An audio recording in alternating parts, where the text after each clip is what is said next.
माननीय सदस्य श्री निशिकांत जी, आपका नोटिस मिला है और माननीय अध्यक्ष जी के विचाराधीन है। नियम 377 के अधीन मामले सभा पटल पर रखने के लिए अध्यक्ष द्वारा की जाने वाली घोषणा। माननीय सदस्यगण, जिन्हें आज नियम 377 के अधीन मामले उठाने की अनुमति दी गई है, वे व्यक्तिगत रूप से 20 मिनट के भीतर मामले को अनुमोदित पाठ सभा पटल पर प्रस्तुत कर सकते हैं।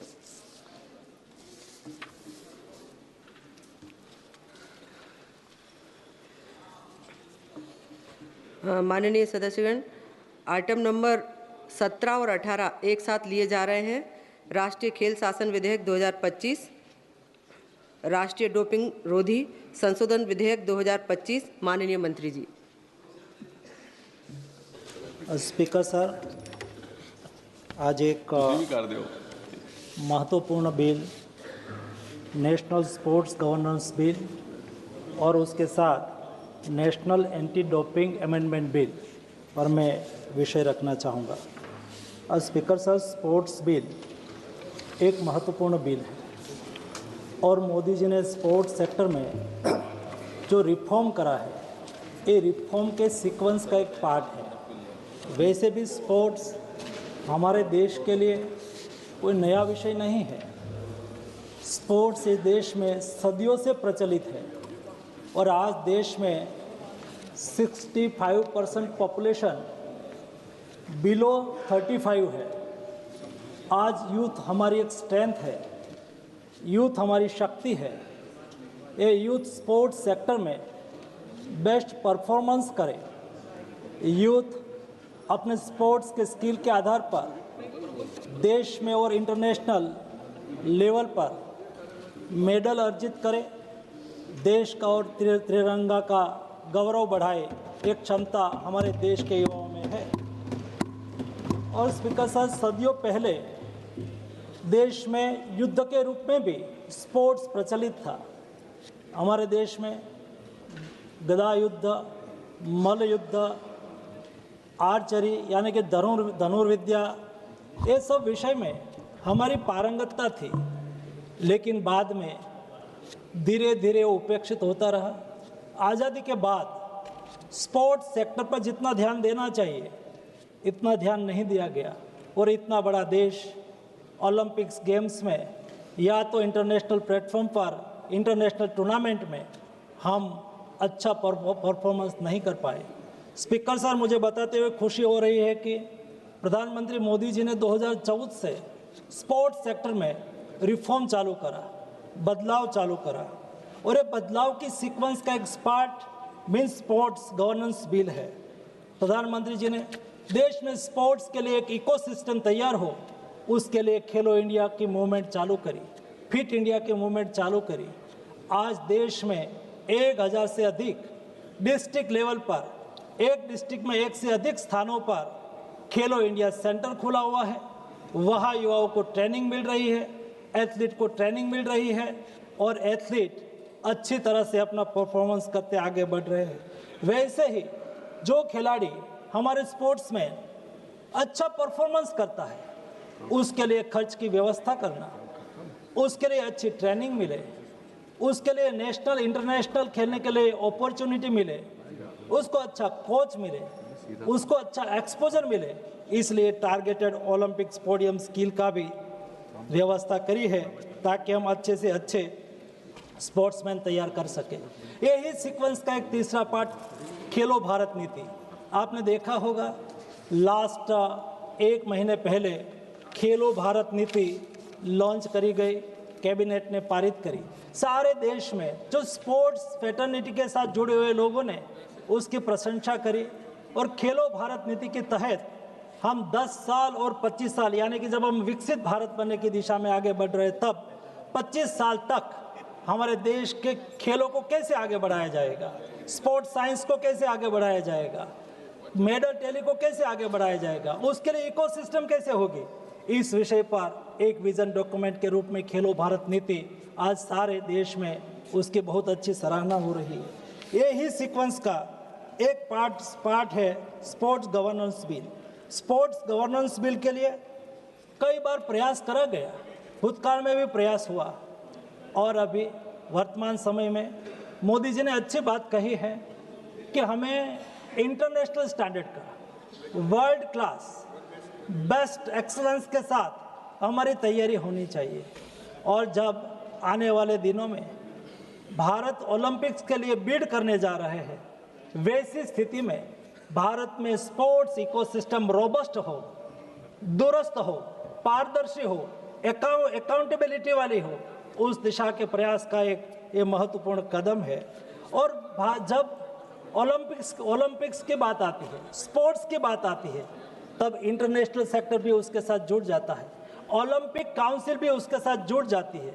ओलंपिक चार्टर के मुताबिक देश में भी हमारी रीति नीति कार्यप्रणाली बने, ये बहुत आवश्यक होता है। और इसलिए ओलंपिक चार्टर को अलाइन करना वो भी हमारे लिए ज़रूरी होता है। और उसके लिए भूतकाल में भी कई बार प्रयास करा, लेकिन सफल नहीं हुए। 1975 में पहली बार देश में एक गाइडलाइन तैयार करी गई। इस गाइडलाइन के मुताबिक देश में स्पोर्ट्स का गवर्नेंस करा जाए। 1985 में पहली बार स्पोर्ट्स के बिल के लिए ड्राफ्ट तैयार करा गया था, लेकिन ये देश में स्पोर्ट्स को भी पॉलिटिक्स का क्षेत्र चुन लिया है, वो पॉलिटिक्स का हिस्सा बनता गया। कई लोगों का उसमें हित शामिल था, तो कोई प्रयास करता था मेरे जैसे मंत्री, लेकिन ये मंत्री स्पोर्ट्स गवर्नेंस बिल को लेकर आगे नहीं आ पाता था। 1985 में पहला ड्राफ्ट तैयार हुआ। 2011 में एक स्पोर्ट्स कोड बनाया गया, बिल तो नहीं आया, लेकिन एक स्पोर्ट्स कोड बनाया गया। इस स्पोर्ट्स कोड के बाद 2011 में फिर से एक बार ड्राफ्ट स्पोर्ट्स बिल तैयार करा गया और 2011 में वो कैबिनेट तक पहुंचा था।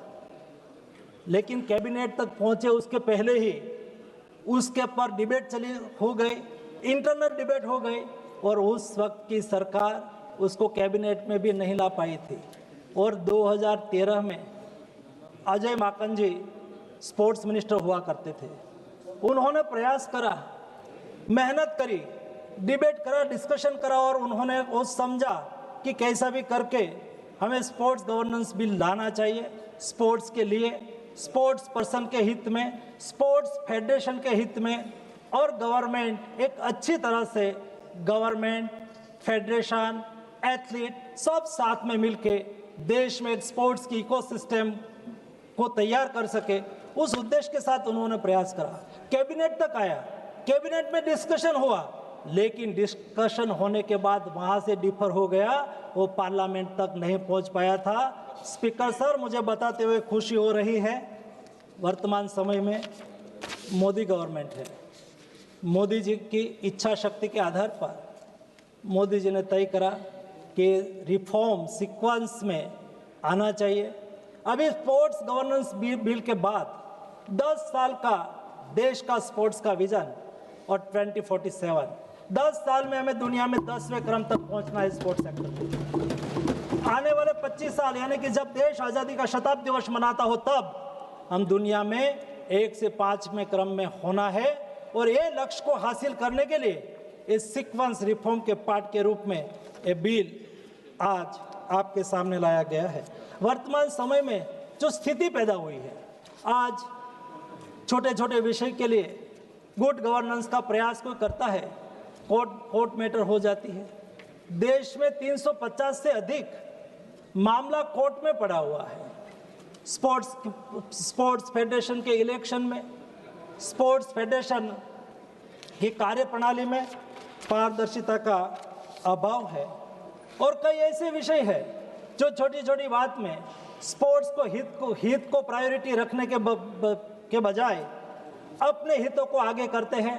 स्पोर्ट्स पीछे छूट जाता है और मेडल टैली में हम पीछे रह जाते हैं। हमारे एथलीट, हमारे महिला एथलीट को अच्छी तरह से पारदर्शिता से कंपटीशन में पार्टिसिपेशन करने का अवसर मिले, कोई जगह पे उसको परेशानी ना हो।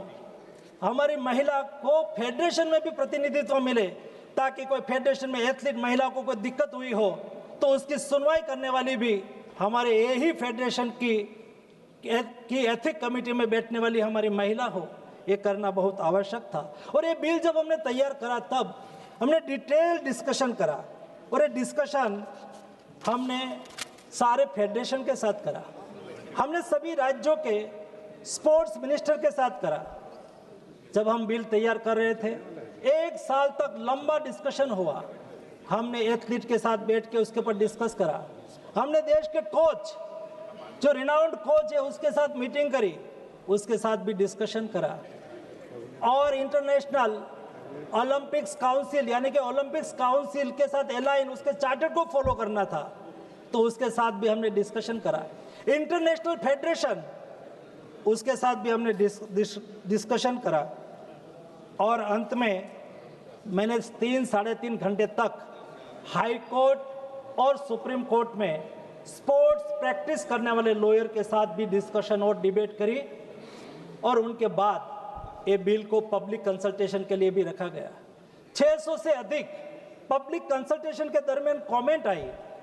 एक कमेंट का भी हमने अध्ययन करा और सारा डिबेट डिस्कशन करके एक रॉबस्ट बिल जो एथलीट के हित में हो, फेडरेशन के हित में हो, पारदर्शिता के हित में हो, फेडरेशन की स्वायत्तता बनी रहे, लेकिन भी गुड गवर्नेंस हो, उस उद्देश्य के साथ इस बिल आज सदन के सामने लाया हो। उसके अलावा आज नेशनल एंटी डोपिंग बिल, ये भी देश में हम एक अच्छी एक स्पोर्ट्स कंट्री के रूप में जब आगे बढ़ रहे हैं, तब इंटरनेशनल यानी कि वर्ल्ड डोपिंग एजेंसी, उसको हम सिग्नेटरी होने के नाते उसके साथ अलाइन करना ये आवश्यक होता है। समय बदलता है, परिस्थिति बदलती है, विषय बदलता है। समय, परिस्थिति और विषयों के साथ जब वर्ल्ड डोपिंग एजेंसी नए नए नियम बनाती है, उसको अलाइन करना आवश्यक होता है। अलाइन करने के लिए हम नेशनल एंटी डोपिंग बिल में अमेंडमेंट भी लेके आए हैं। दोनों बिल पर सदन विचार करे और उसको पारित करे, यही अपेक्षा है। स्पीकर महोदय, मैं आपसे अपेक्षा करूँगा कि आप सम्मानित सदस्यों के सामने विषय रखें। माननीय सदस्य श्री केसी नैनी शिवानाथ जी।